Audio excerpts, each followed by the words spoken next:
இப்போ நம்ம பார்க்க போகிற மூலிகையோட பேர் அம்மான் பச்சரிசி, அதாவது asthma plant.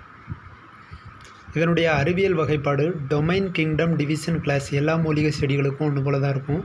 Order Malpighiales, family Euphorbiaceae, genus Euphorbia, species hirta. இதனுடைய அறிவியல் பேர் யூபார்பியா ஹிர்டா.